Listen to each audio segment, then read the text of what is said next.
Good morning, and welcome to this week's episode of On the Water Whiskey Breakfast.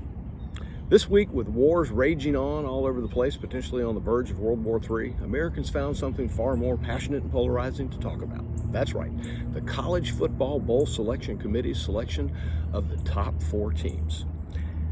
Never have I heard such crying, whining, pissing, and moaning in my life. Good friend of mine, Brian Blazewicz, last Sunday said, where else in the history of sports does a group of people meet in a secret room and clandestinely decide who is best based on their own criteria at any level, at any place? And the answer to that question is nowhere. Absolutely nowhere. Secret rooms don't work. Now, whether you're a Florida State fan and think that Florida State is the greatest team in America and can beat all 4 teams ahead of them, or you think in the Orange Bowl in a few weeks they're going to play a lower-ranked Georgia and get beat like a drum in the Orange Bowl, is immaterial.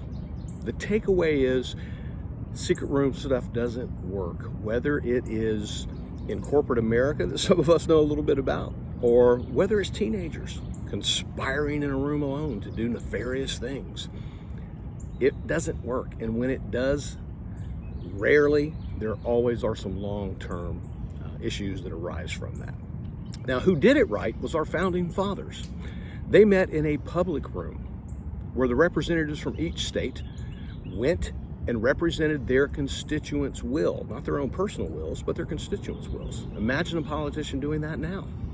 And one of those politicians who was charged with construction of the Declaration of Independence was Thomas Jefferson. And Jefferson Whiskeys is a line of whiskeys to commemorate him. They have high-end lines down to low-end lines. This is Jefferson Reserve. It's about the middle third. And this whiskey is wonderful. It's smooth, it's rich, it's mellow. But above all, it's honest. They tell you how it's distilled and aged, whether it's in barrels under the ocean or in a rack house in Kentucky. You can't go wrong with it. It's good stuff.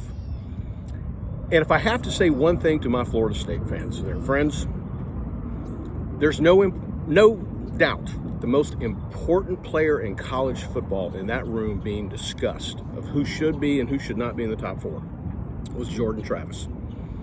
He was the most important person discussed in that room. And for that reason alone, he needs to be handed the Heisman right now, today, this week, period. Because no one has proved to be more important to college football than Jordan Travis. So the young man should win the Heisman this year. Will that happen? Who knows? We'll find out in a couple weeks. So that does it for today. Hope everybody has a great day. Enjoy your weekend. See you next time.